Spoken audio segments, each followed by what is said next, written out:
Good evening. Good evening, everybody. Please come in and take a seat.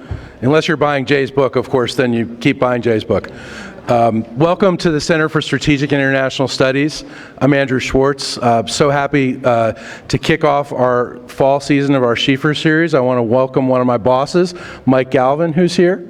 Thanks for being here, boss.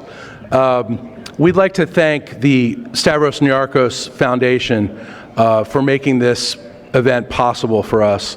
And of course, we'd like to thank the Texas Christian University, TCU, Bob Schieffer College of Communication for being our partner in the Schieffer series, which, you know, this is our favorite thing to do at CSIS. And by the way, we have, I don't know if you all know this, but Bob and I have a new podcast. It's called Bob Schieffer's About the News. It's on CSIS website, and it's also on iTunes. It's another partnership with the Schieffer College. Before we get to Bob, I also want to welcome TCU's former Vice Chancellor Emeritus Larry Lauer and Sterling Lauer, who are here. Thank you all for being here. And with that, I'd like to introduce Bob Schieffer. Thank you very much, Andrew. Well, thanks for everybody for coming. We had a little summer respite while there was another story kind of going on out there called the election. But a lot of it has been about Iran, and kind of, I guess what I would title this today is the Iran agreement a year and a couple of months later. How's it going? And we have three people who really do know a lot about this. All three of you were in Vienna, were you not, when this was all being negotiated and finally cleared up? Jay Solomon writes about foreign affairs, national security from the Wall Street Journal's Washington Bureau. His coverage areas include international diplomacy, nuclear weapons, proliferation, counterterrorism, Middle East and Asian affairs. He is the author of the recently released book, The Iran Wars, Spy Games, Bank Battles, and the Secret Deals That Reshaped the Middle East.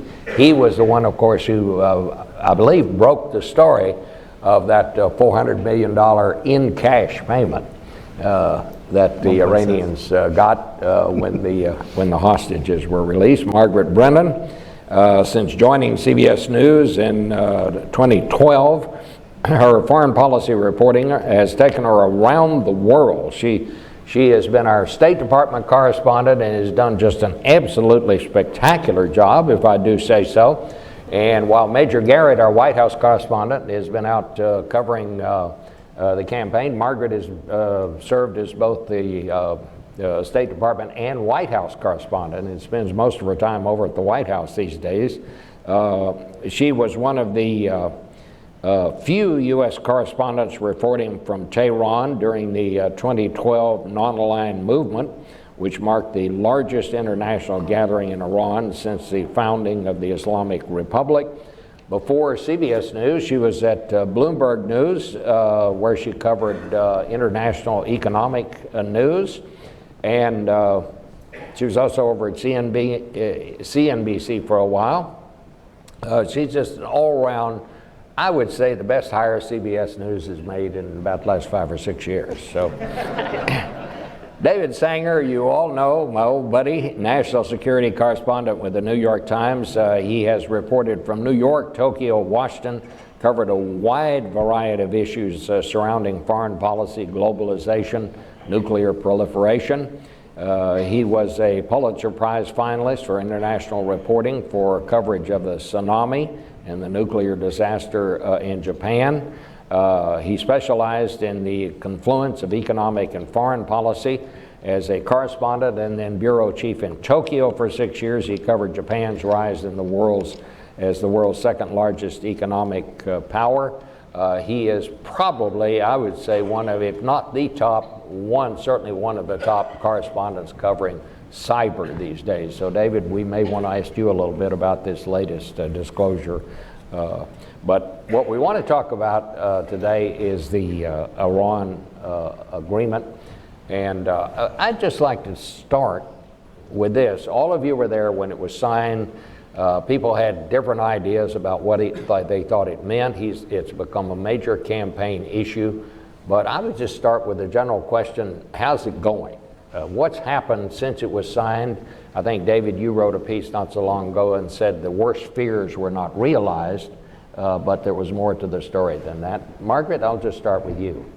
Well, I think if you were to ask the Obama administration, they'd say the agreement was going very well. They'd say they've gone down the checklist in terms of freezing the nuclear program. The Iranians did everything they were initially asked to do in the first few steps to get the sanctions relief that they've been granted.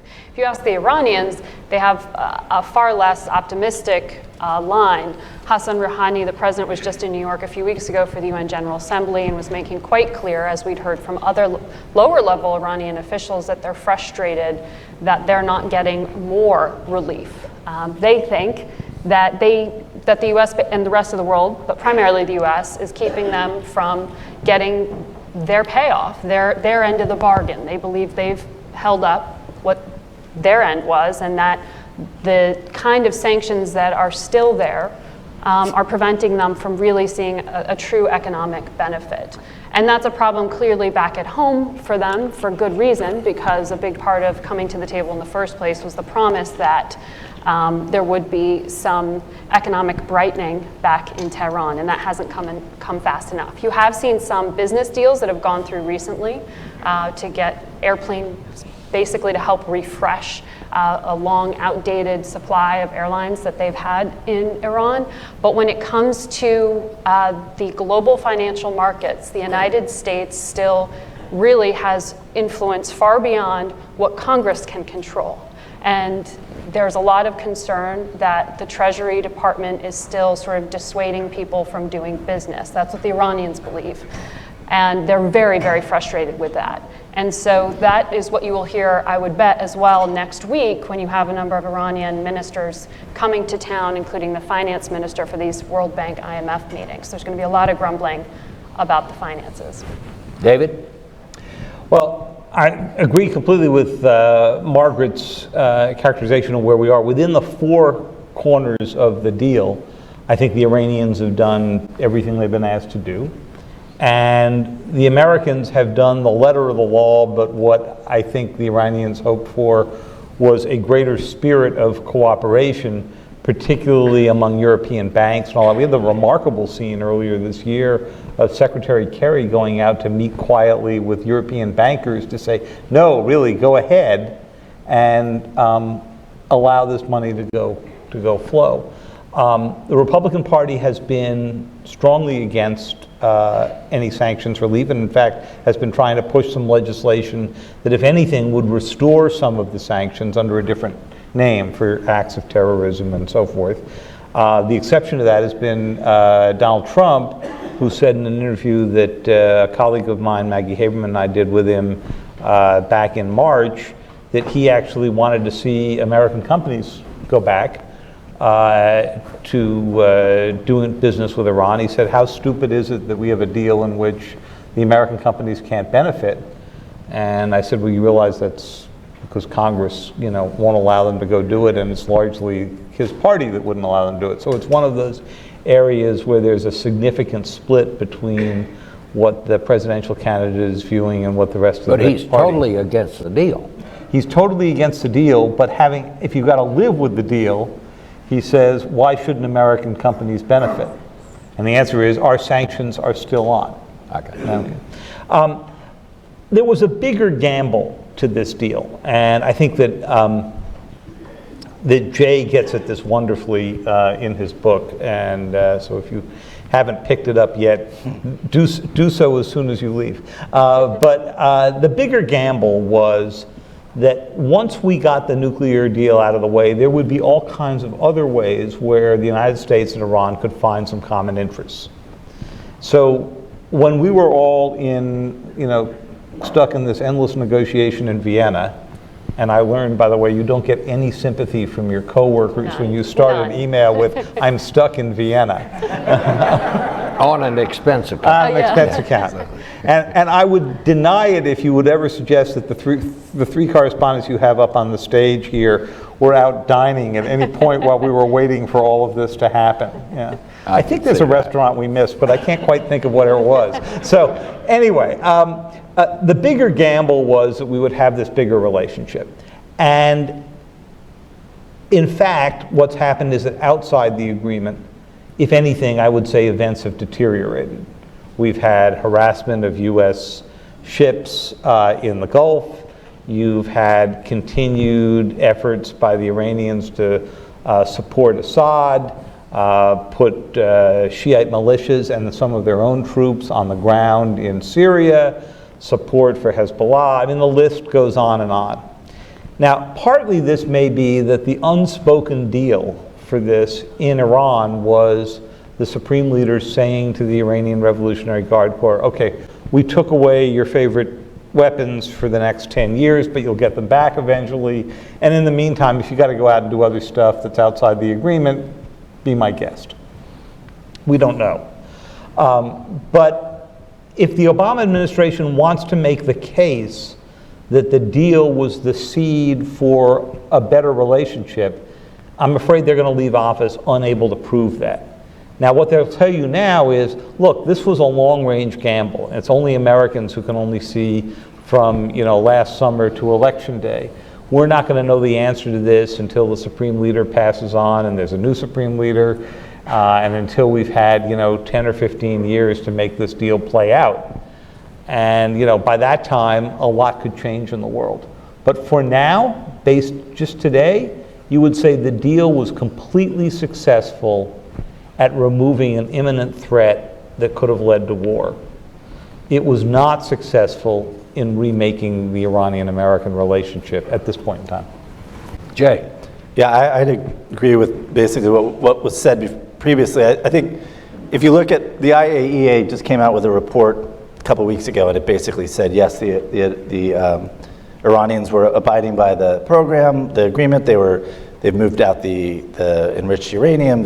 Have basically capped what they said they would. But even in the agreement, you can see they're continuing to experiment with making faster centrifuge machines. They're continuing this ballistic missile development. So it is true that they've stuck to the letter of the law, and that's a good thing. But I do think even now you can already see them sort of looking 10 years, 15 years down the line when this agreement lapses, that they're continuing to sort of master the technologies that can eventually give them atomic weapons if they want them. And that still raises the question, did we delayed it, but are we headed for a crisis in another 5 or 10 years? And the leverage that the US really had over the course of the negotiations, which were these incredible financial sanctions coupled with the collapsing of oil prices, most people I've talked to in the business community, the Treasury Department, say it is going to be very difficult to generate that type of leverage in the future or ever again. So you have a situation where, yes, they have capped the program in the short term, but they're still kind of have the technologies that they can reverse course in the future. And I would argue the leverage that was developed amongst the U.S. and its allies are not going to, it's going to be very hard to bring back again. I think the politics are really interesting in Iran. You do hear a lot of complaints from President Rouhani, from the finance officials that we're not getting what we want. And the Supreme Leader, Ayatollah Khamenei, has also said certain similar things. But I would argue that the Supreme Leader, for now, has kind of gotten what he wants. He was facing a financial crisis that his own people were telling him could morph into a national security threat. So he needed to get those sanctions lifted. He needed to get money back in the system. But at the same time, if you read his speeches, he's almost as concerned about a flood of foreign money, a flood of Western ideas into his system as much as he was concerned about economic collapse. So I think he's kind of modulated the situation not too badly in his interest. The economy was contracting a few years ago. It's supposed to grow, according to the World Bank, next year by 5%. That's a pretty big shift. There are these business deals coming in for airplanes. That's a pretty good situation for them. And if you've seen what's happened on the ground, they have targeted Iranian Americans, European Iranians who could be sort of a bridge towards more investment, more engagement with the West. And I don't think that was by mistake. I think these guys were targeting these type of people to send a kind of a shot across the bow towards the expatriate Iranian community. Don't think you're going to come in here and use this deal to cause great change. We're going to keep you guys at bay. And one of the first big investments that was announced last couple of days involves companies around the IRGC, the Revolutionary Guard, around Khomeini's foundations that kind of bring money into his system. So I think some of the complaints by the Iranians on the president's side are a little rich when you look at what's going on in Iran. Like, the guy who controls the place does not want this flood of money, and I think he's making sure that it doesn't happen, even when the political side will carp about it. Let me, Jay, you had that, barn burner of a story when you reported about this, $400 million in cash. 1.7 billion. Eventually. Yeah, The first installment was Yep. 400 million. How many boxes does it take to move $400 million? I was trying to find out the denominations. Apparently that's the big factor. I'm not asking you to reveal sources or anything like that, but it's such a great story. I'm always interested. How did you come upon that story? This is Washington, so people eventually leak. It was a weird triangulation where I had kind of heard things. And if you actually go back and look at some of the reporting from the Iranian press since the prisoner exchange, there was a media outlet tied to the Revolutionary Guard that describes, we wouldn't let these Americans leave until we got cash. And there's a video, which Donald Trump kind of referred to at one point, where you do see a huge pallet of cash. And whether that was the actual pallet of cash, I'm not totally sure, but they described in this media, this video about kind of a sequencing of the prisoners being released and the money coming in, and some of these, and they were describing it basically as a ransom payment. The Americans say that's not the case, but that's how they were describing it. So between hearing stuff in Washington and what the Iranians were saying, it started to become clear that, there's some truth to this. And if anyone's been covering the financial side of Iran and the sanction, it is hard to do transactions with Iran. So the idea that, you couldn't write a check or wire the money resonated with me, and kind of went from there. Did I know all 1.7 billion was sent in cash and picked up in Geneva and Netherlands? No, but that just kind of played out. But it was fascinating. You recently reported, I think, that also there were 2 sanctions on a couple of banks that were lifted, and those sanctions were lifted, 8 years before they were supposed to be. Talk about that a little bit too, because I think that's kind of important. Yeah, the problem the White House has, their narrative was that, okay, we had the nuclear agreement, which went into effect, was implemented on January 16th.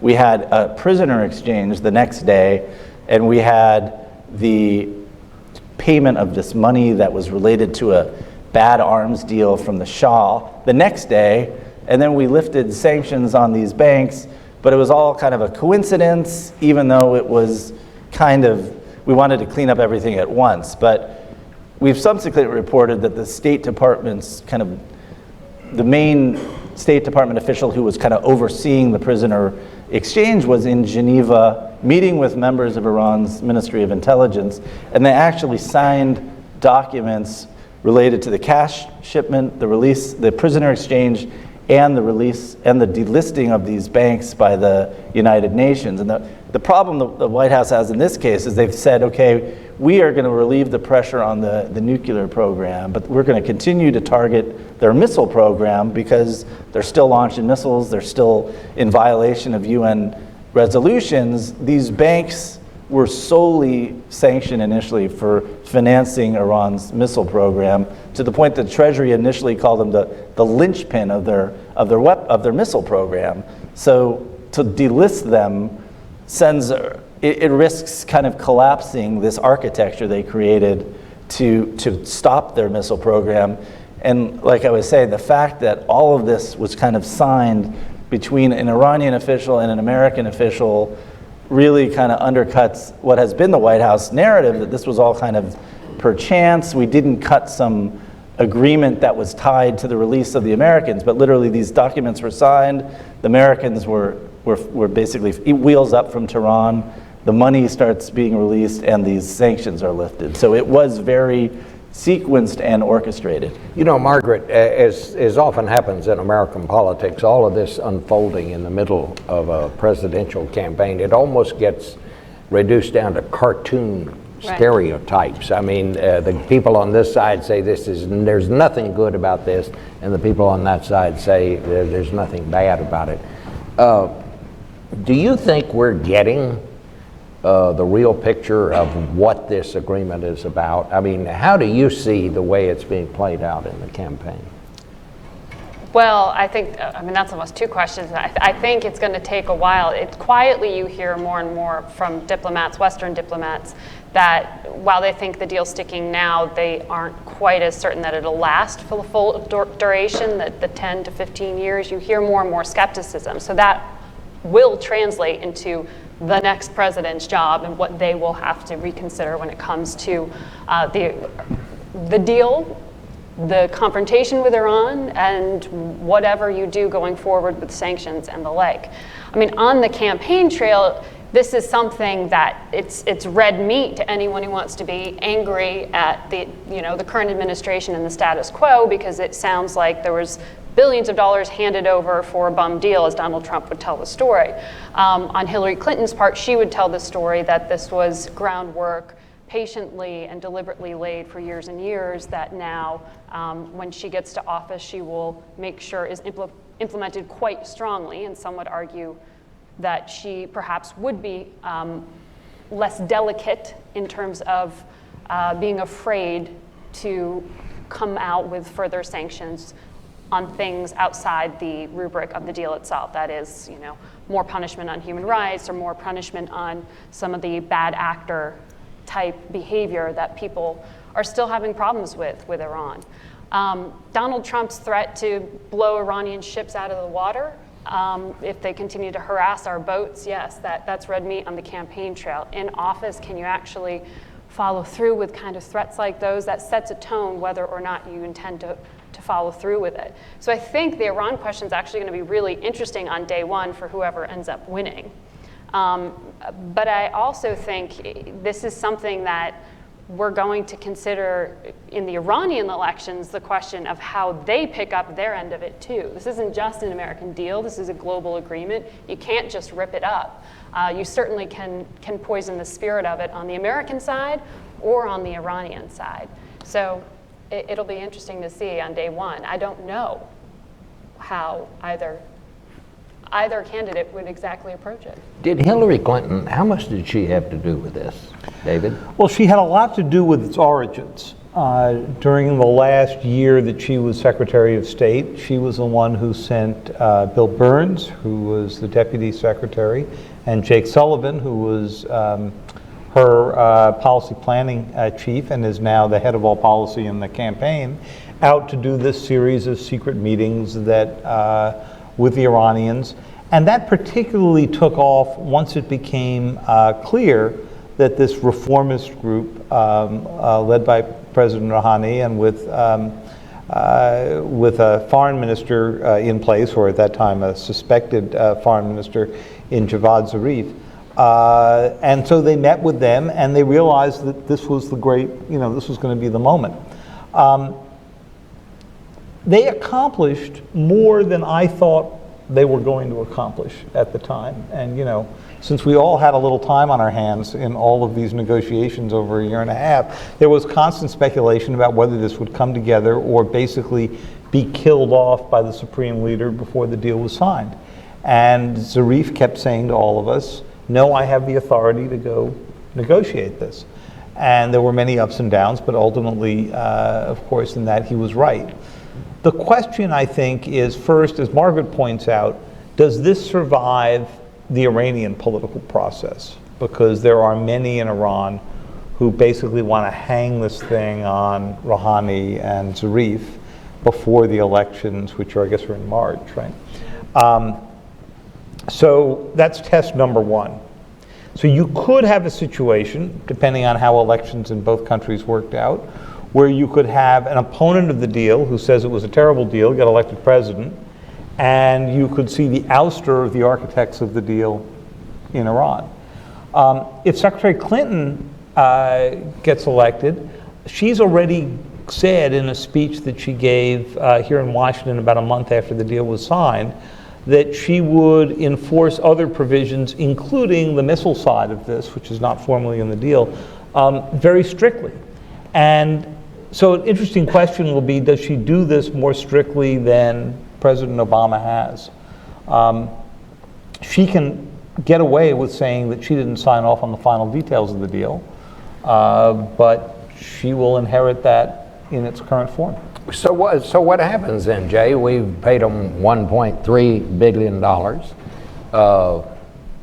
What if they just walk away? Do you see that as a possibility? They would just walk away from it?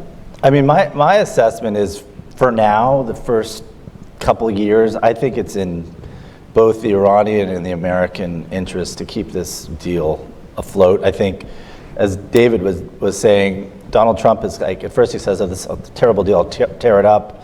But then he's also talked so much about not wanting to kind of get bogged down in some external crisis. Yeah, there's business opportunity. It's hard to see him courting in his first months of office a direct conflict with Iran. And Hillary Clinton, too, has talked about enforcing this, but I don't see her wanting to court a crisis with Iran when you've got the North Koreans, testing nukes and missiles all the time, and you've got the Syria crisis burning up.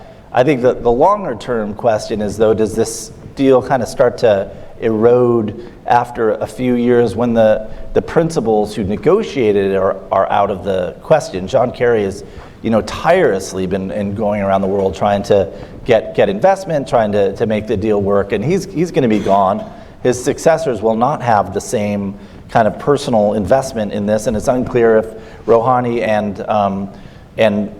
Javad Zarif, the foreign minister, are around. I think one analogy I use, which might not be perfect, and David covered this a lot, was the agreement with the North Koreans in '94 was very much a kind of a swap for economic engagement, support for a capping of their program, and it did survive about 8 years. But if you look back and read what was being said at the time, Congress in the US was never really behind this deal. They were never going to finance the building of reactors in North Korea, and the North Koreans were probably cheating pretty quickly, even though people didn't know about it.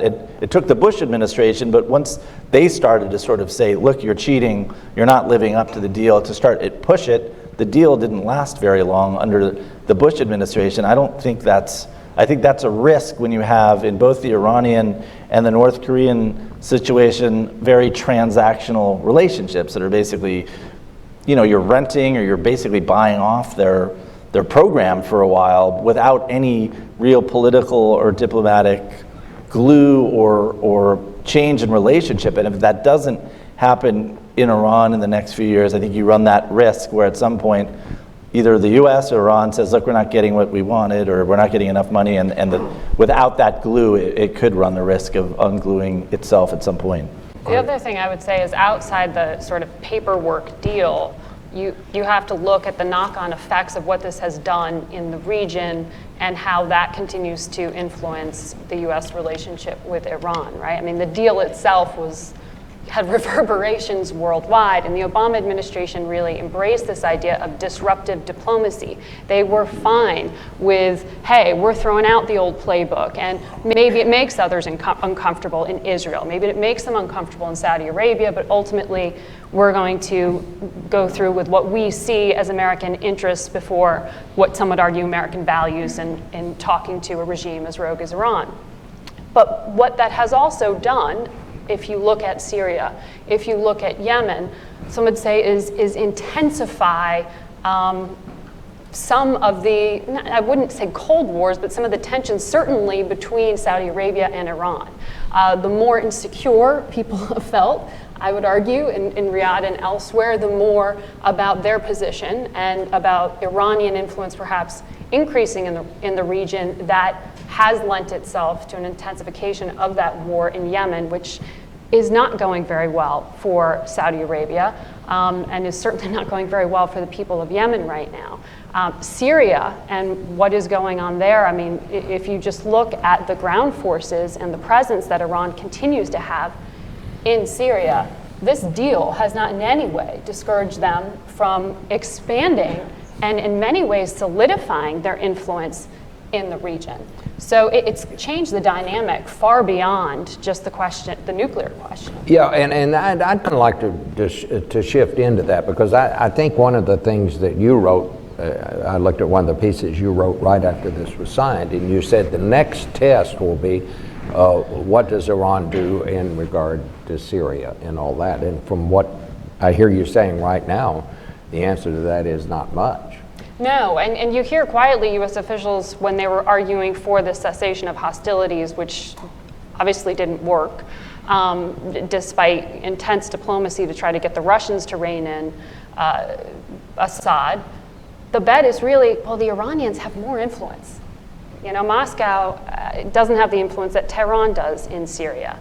And there was sort of a quiet argument between some U.S. officials who really believed that Tehran was tiring of what it was doing in Syria, that it was losing some of its, quote, you know, their version of special forces, that they were losing really strategic officers and important people on the battlefield quietly. They have, but whether that has bled them, other Western diplomats would say, no, this is a core interest for them. They're not going to pull back just because America or just because Vladimir Putin tells them to. Also, they got lucky in that the Russians came in to act as their air force while they were on the ground. Very true. You know, if there was somebody from the administration sitting up here, they would say everything that you guys have described is absolutely true, but could also be true if you hadn't gotten a deal, and then you'd have an Iran on the cusp of a nuclear weapon while it's doing all this. And so one of the arguments you could make is when all your choices are bad, you'd rather be trying to compete with and influence an Iran that is more than a year and probably several years away now from a nuclear weapon than one that's right on the edge of one. And you know, the evidence for that, again, as Jay suggested, is North Korea. We did have a series of agreements with them. We lost our focus on it, and it's worked out great, you know, ever since. So the big question, I think, when we look back on this deal, is going to be threefold. Did you get the delay you wanted? And if it's 10 to 15 years, they will have gotten something, probably not as long as they want. Did it build a new relationship between the U.S. and Iran, or the formation for that? Too early to tell. And I think the third question, and this one has got sort of ominous elements to it right now, is in the course of focusing so much diplomatic attention on Iran, did we take our eye off of the country that was actually screwing together nuclear weapons and figuring out how to put them on top of missiles? And so we are in the situation now that the next president will come in with a significantly better Iran situation and a dramatically worse North Korea situation. Do you agree with that, Jay? I do think they did take, it was weird. They were so invested in reaching out to the supreme leader of Iran to do, you know, diplomacy with Iran. It was always kind of strange to me why Obama didn't just say, all right, I'm going to call Kim Jong-un. Unlike Iran, where you have all these competing political forces, you think if you called this one kid and tested him, it might have been an easier agreement. But I do think it is a huge, I mean, I've heard from Clinton people that they think this could be the first crisis of her presidency if she wins, because this guy's completely out of control, and they have might not even wait for her presidency. Right. Yeah. So I think that is like a real threat. But I do think if you look at the North Korea deal going back, it was similar in a lot of ways with what Iran does, and raises the question: can you really cut deals with these type of governments? And the one thing I'd raise just about Syria, I'm almost more cynical, because I remember when Margaret and I were walking around the Alps where we were drinking wine, you know, the Iranians and the Syrians. No one's going to hear the rest of your sentence right now. No, but before the deal that year, the Iranians were sending top officials to Moscow to sort of plot out this defense of the Assad regime kind of in the months leading up to the agreement. So it was behind the back of the Americans that they were plotting out this really sophisticated operation where the Russians are doing the air power, the Iranians are sending their own troops and mobilizing Shiite militias from Iraq, Lebanon, Afghanistan, and this became clear, just weeks after the agreement in Vienna, but it was thought out in advance. So if you're looking for sort of good intentions from the Kremlin or from Iran, that move on Syria was completely counter to what the Americans had been hoping for, and was pretty cynical that it was being negotiated behind the back of John Kerry. This morning on all the morning shows, Mike Pence was talking about setting up not only a no-fly zone in Syria, but also what he called a safe zone. And he was pressed on most of the shows pretty hard, well, how do you do that? And he never said we have to send U.S. troops in there to do it. But that seems like a pretty difficult thing to pull off. Well, his staff has spent much of the rest of the day trying to explain to us, those phone calls that begin, what the candidate meant to say, or let me just sort of amplify the candidate's points, right? Look, a safe zone, as opposed to a no-fly zone, is a big military operation. It means that you have defined a fairly large area, you have put people into it, and you have promised to defend it, which means usually you either have to have your troops or someone else's troops around the perimeter of that. You need them in sufficient numbers to deter somebody, in this case the Russians, the Syrians, the Iranians, others from coming into that zone, particularly the Syrian government. And you have to have decided on a whole bunch of different rules, including if someone comes in over it with an airplane or on the ground, do you take them out? And that's a big commitment. And you can agree or disagree with President Obama's decision not to go do this, but there's no question that once you decide to do it, you have committed yourself to a significant military operation. And I'm not sure the degree to which that was sort of made clear in those interviews. And Tim Kaine said during the CBSN debate, that Hillary Clinton also supported a version of a safe zone, but he specified the north of Syria. So actually both campaigns are now, they're on record as having said they support some version of that. But when it gets to the specifics, they may go to the White House line, which is, here's our letter from 2013 from Martin Dempsey saying why we can't do that. And that policy is frozen in time. In 2016, we're not willing to. There is a way, but there's not a will to carry that out. And I'm not sure how it matches up with Mr. Trump's stated statement many times in many different interviews, including the ones that we've done, that he wants to focus on ISIS, not on the Syrians, and not on the Syrian government. And one other thing, kind of tying back to the Iran deal, that I found in writing the book, which I think was kind of one of the more contentious issues, was the Obama Redline of August 2013. He was going to hit Assad if he used his Air Force. If he was using chemical weapons, which was at the exact moment when these secret negotiations between the Americans and the Iranians were kind of at their height.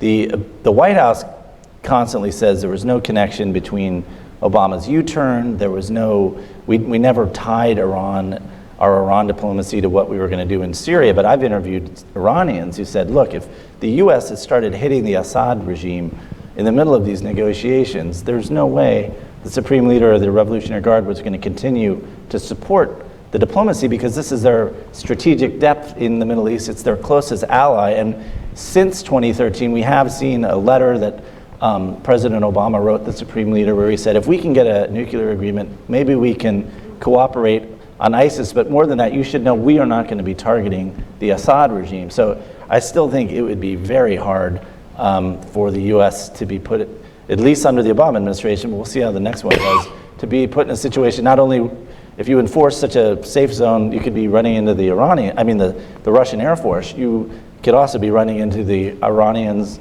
Hezbollah, and their militias, and the U.S. does not have a good track record.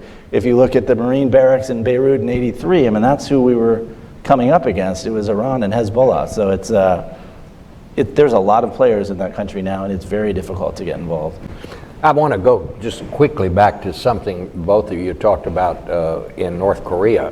You talked about this could be, people are saying this could be the first test if Hillary Clinton is elected. What do you mean? I mean, do they seriously think this guy might fire off some of these missiles? Or? I mean, the problem is, I mean, it's interesting because Bill Clinton was dealing with the North Koreans as well, but if you look at how much more advanced and sophisticated the North Korean arsenal now is, when Bill was president, they were just worried about diverted plutonium. Now they know they have at least 20, the Chinese think they might have as many as 40 nuclear weapons, and they were making advances toward a hydrogen bomb and long-range missiles. So you're getting to the point in some ways of no return where the North Koreans could basically hold hostage Asia and the United States in a way you couldn't before. They're sort of crossing a Rubicon where if you let them continue to advance, it's not like 10 years ago where you were just worried about them having bombs. You're now worried about them delivering them. And I don't think it's something like David was saying, Iran was a threat, but these guys are on the cusp, and how can you really sit back when they're that advanced, and they have had proven record of willing to proliferate. I mean, the Syrian reactor was basically a model of North Korea's reactor built by North Koreans who were killed by an Israeli airstrike. So it's both the proliferation and just the sense that Kim Jong-un is out of control, it's something I don't think she can sit on for 4 years. Is there any possibility that China, everybody seems to suggest they have the most influence, but that they would go beyond where they are now, David? Well, on North Korea. This is the great thing. You listen to these presidential debates and everybody says, well, I would go focus on the Chinese. And you sort of think to yourself, now there's an idea. Yeah. Why didn't anybody else think about getting the Chinese to go influence the North Koreans? I think there are sort of 2 or 3 realities we've sort of come to. One, if China wanted to solve this problem, they would have solved it some time ago. Second, we were living 10 years ago, 15 years ago, in that period of time that Jay was talking about, with the theory that the North Koreans were willing to go trade their nuclear program for some benefits of dealing with the West. I don't know many people who still hold that belief, who are like paying attention. I think at some point the North Koreans have made the turn and they've come to the conclusion that this is about regime survival, that we have a pretty good record of what happens to countries that give up their nuclear weapons program, and then the Americans and others come after them. Anybody checked in with Mr. Gaddafi on that issue in recent times? That made a big impression on the North Koreans. Thirdly, the more that they look at the Iranians complaining that they're not really getting many of the economic benefits, the more they think, why would we? So what triggers the crisis? There are only 2 real technological hurdles that the North Koreans have left.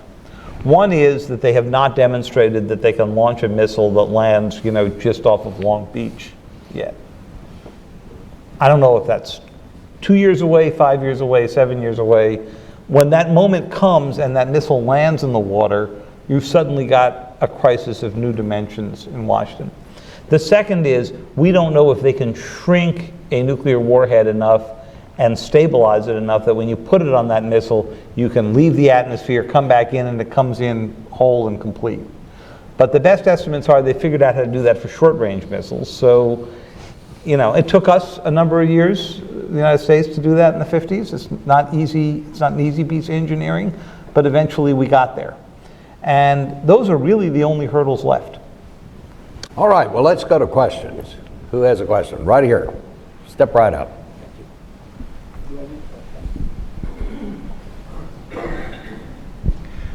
Thank you very much. My name is Paolo von Schirach, president of the Global Policy Institute. I'm asking all of you who've been present at the creation of this deal, what is the end game, really? Because we know there's this sort of sunset clause, right? Are we ready for it? I mean, is anybody thinking ahead and saying, okay, now they're abiding by the terms of the treaty, everything is fine, etc. Well, except that they are not in good faith, as you elaborated, in particular, I'm talking about the Iranians, of course, now, not the North Koreans, but the ballistic missile development, which is going on full speed, which is technically illegal, but there's no way that we are interested, it seems to me, to ratchet up sanctions in a meaningful way. And if we did, the Iranians may say, hey, this jeopardizes the other deal, and so we're off from everything. In other words, we see this ambiguous implementation, so to speak, but let's assume that they fully and faithfully implement and do whatever they're supposed to do, even though they continue to develop ballistic missiles. Then 10 years go by, and they say, okay, thank you, now we're done, and we go back to proliferation and enriching uranium, et cetera, thank you very much. Is there anybody saying, oh, what are we going to do then, at that point? Well, I think there's a reason that the U.S. just gave Israel a $38 billion weapons deal, military aid package, the largest that has ever been given to any country by the United States, and some very significant weaponry within that. So I think, yes, there are people talking and planning for that, but in terms of what has been said publicly, I know President Obama, when did he say that? He said something to the effect of basically like, I'll ultimately be judged on how this turns out, and that he was cognizant of it. But as for what the Pentagon has drawn up in their 10-year, 15-year plan, I don't have anything beyond the arms deal. I mean, that's why I think in a lot of ways this was a huge political bet. They wouldn't often state it, but they were basically arguing, okay, the Supreme Leader's 77, he's had cancer, he's not going to be around much longer. The generation that was behind the Islamic Revolution is aging. You've got this youthful population that doesn't even remember the revolution.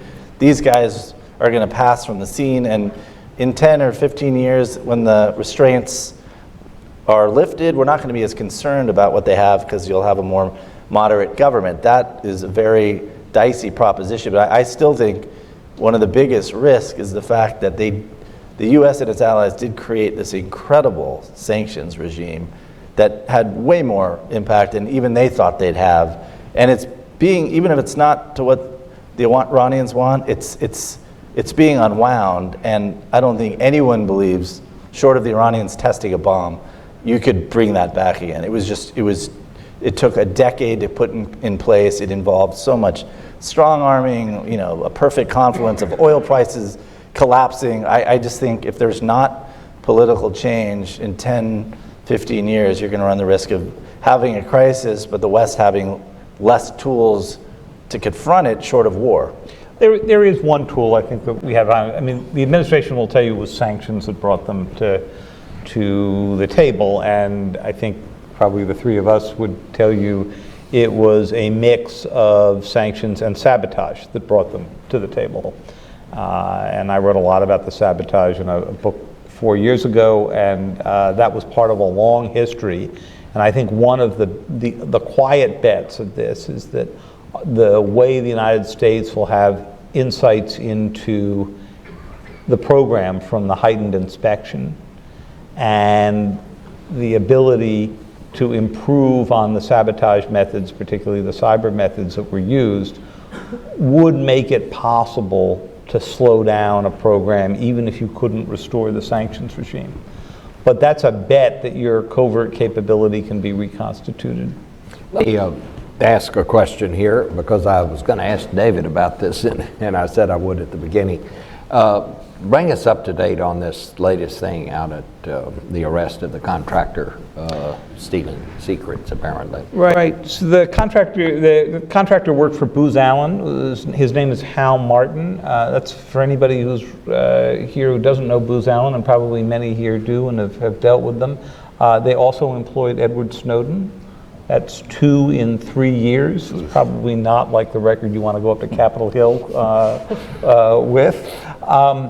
But from what we can tell right now, Mr. Martin is quite different from Snowden. So Snowden had a political agenda, and you can debate forever and go to the movies and figure out whether you think he is traitor or hero or somewhere in between.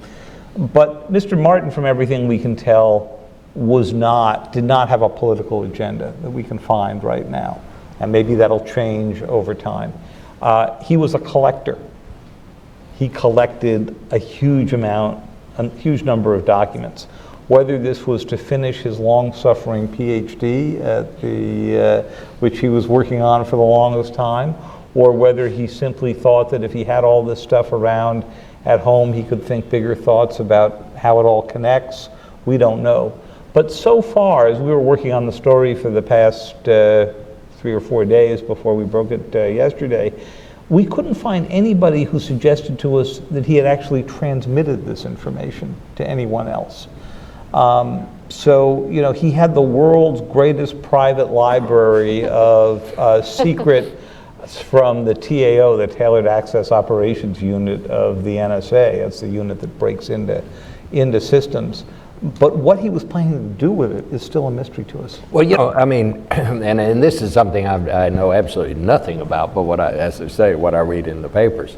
But it seemed to be a plot right out of the Americans, that show about those Soviet spies that lived in the United States and posed as American, and they were bribing people who worked there. I mean, it was just like somebody there had written this whole story. But as you say, at this point, you can't find any motivation or that he actually sold any of this to anybody. That's right. Now, it may turn out that he did, but he certainly didn't seem to be living the wild lifestyle that you see on the Americans. Yeah, but he did not appear to be an ideologue. This was not something. No, and in fact, much of what they found has suggested that he was, at least in his utterances, highly patriotic, and so hard to figure this out. Okay, anybody else? Right here.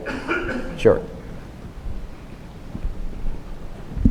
Peter Humphrey, I'm an intel analyst and a former diplomat.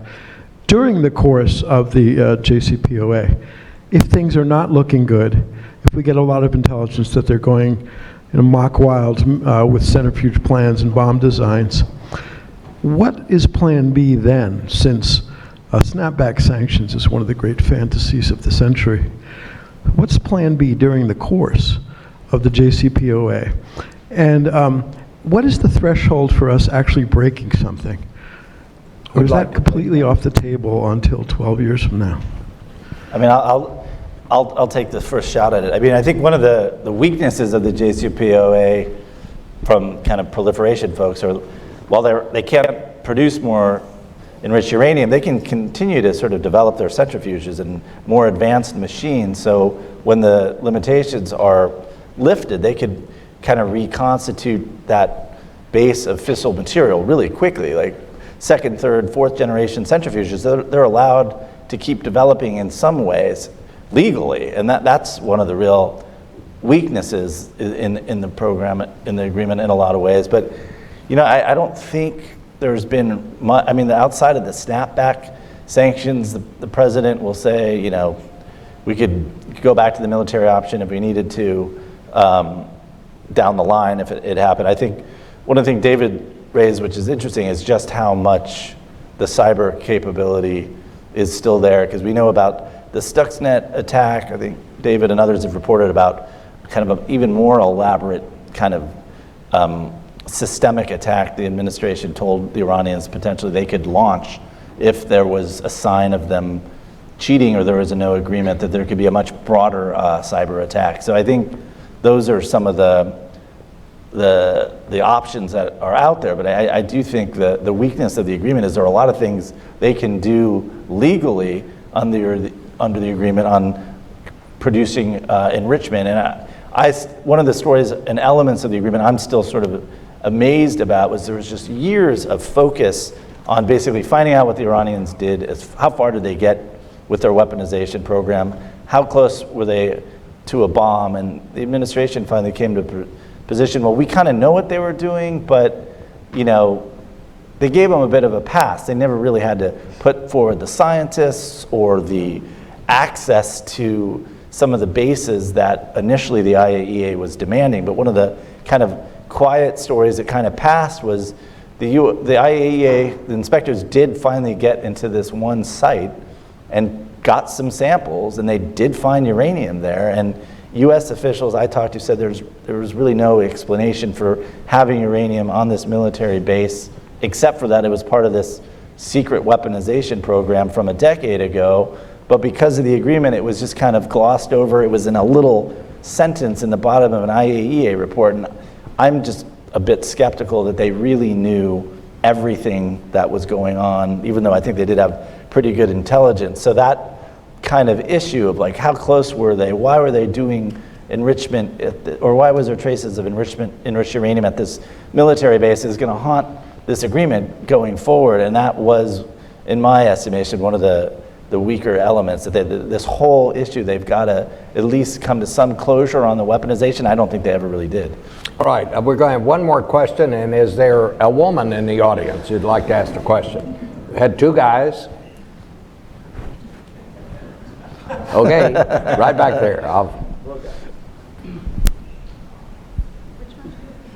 Either you all fight it out there. So we hear that North Korea and Iran have been working together with the nuclear programs. We also hear that the testing, it seems, is going on in North Korea. They've been very successful, including 10 to 30, somewhere around 20 kiloton explosions and things like that, apparently optimized towards gamma radiations and so on to do a super EMP.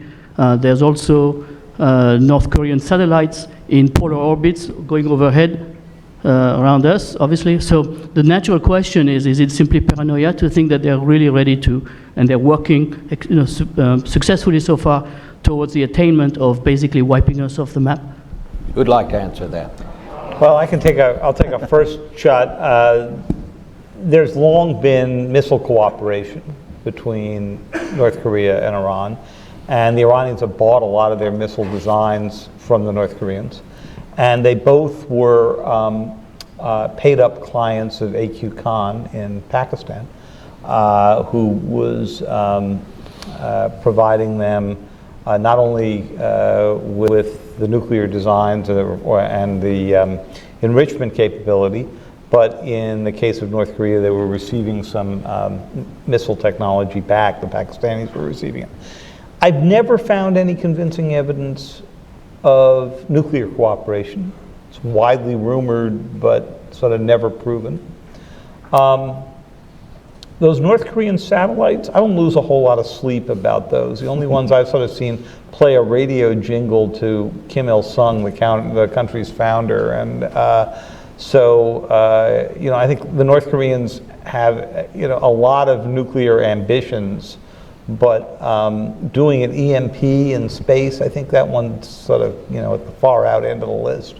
All right, I'm sorry, but the one thing I know how to do is get off on time. I learned that at CBS. On behalf of TCU and CSIS, thank you all for coming. Appreciate it.